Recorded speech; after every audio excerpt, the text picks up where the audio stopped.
আপনি বলেন। হ্যাঁ, আমি যেমনটা বলেছিলাম যে দুপুরে এই আগুনটা লেগেছে, এখন দুপুর গড়িয়ে এখন বিকেল চলছে, 5টা বেজে গেছে, কিন্তু এখন পর্যন্ত আগুন নিয়ন্ত্রণে আনতে পারেনি ফায়ার ব্রিগেড। তারা চেষ্টা করছে আগুনটা নিয়ন্ত্রণে আনার জন্য, কিন্তু আগুনের লেলিহান শিখা এখনো আকাশে ছুঁই করছে।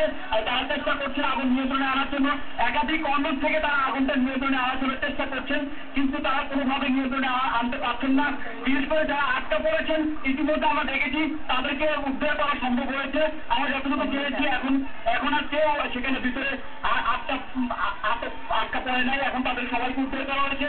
আমরা দেখতে পাচ্ছি ভেতরে লিফটগুলো, সেই লিফটগুলো সচল আছে। যারা আটকা পড়েছেন তারা একে একে সবাই বের হয়ে আসছেন। আমরা কিছুক্ষণ আগে দেখেছি সামরিক বাহিনীর একাধিক হেলিকপ্টার ছাদের উপরে যারা আটকা পড়েছেন বসুন্ধরা সিটি, সেখান থেকে তাদেরকে উদ্ধার করেছেন। আমরা দেখতে পাচ্ছি যে নৌবাহিনীর যে ফায়ার ফাইটার তারা এখানে কাজ করছেন, উদ্ধার অভিযানে তারা চেষ্টা করছেন সবাইকে উদ্ধার করার জন্য এবং আগুনটা নিয়ন্ত্রণে আনার জন্য। বসুন্ধরা ফ্লোরে যে কর্পোরেট অফিস, এই অফিসের মূলত আগুনটা লেগেছে, কিন্তু মূল মার্কেটের যে অংশটা সে অংশে কিন্তু আগুনটা লাগেনি।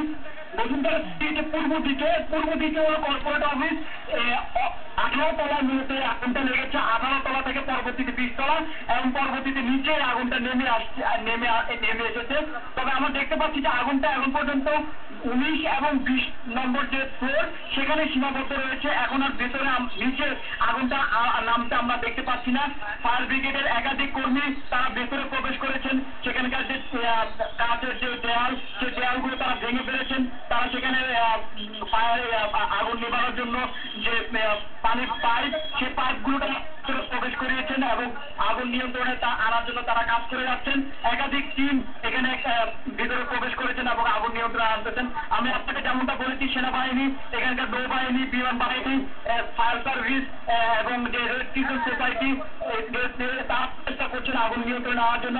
আমরা দেখতে পাচ্ছি স্বরাষ্ট্র প্রতিমন্ত্রী তিনি নিজে এই আগুন নিয়ন্ত্রণের পুরো বিষয়টি তদারকি করছেন এবং পুলিশের যে আইজিপি এবং পুলিশ কমিশনার তারাও ব্যবস্থিত কর্মকর্তা তারাও আছেন। আমরা দেখতে পাচ্ছি যে একটা হেলিকপ্টার এখন আকাশে উড়ে আসছে এবং যারা উপরে আটকা পড়ে আছেন কিনা তাদেরকে ফাইন্ড আউট করার চেষ্টা করছেন এবং ফায়ার ব্রিগেডের তারা 9ম তলা এবং 10ম তলা তারা অবস্থান নিয়েছেন এবং সেখান থেকে তারা পুরো বিষয়টা নিয়ন্ত্রণে আনার জন্য কাজ করে যাচ্ছেন। আমরা দেখতে পাচ্ছি সেনাবাহিনীর একাধিক টিম বসুন্ধরা সিটির সামনে তারা অবস্থান নিয়েছেন, মূল ফটকের সামনে তারা অবস্থান নিয়েছেন, যাতে শৃঙ্খলা কোনো অবনতি তারা যাতে না ঘটে, কোনো ধরনের লুটপাট বা কোনো ধরনের অরাজকতা পরিস্থিতি যাতে তৈরি না হয়, সেই জন্য তারা মূলত এখানে কাজ করে যাচ্ছেন। আমরা দেখতে পাচ্ছি একাধিক অ্যাম্বুলেন্স, প্রায় 15 থেকে 20টি অ্যাম্বুলেন্স এখানে স্ট্যান্ড বাই করা আছে।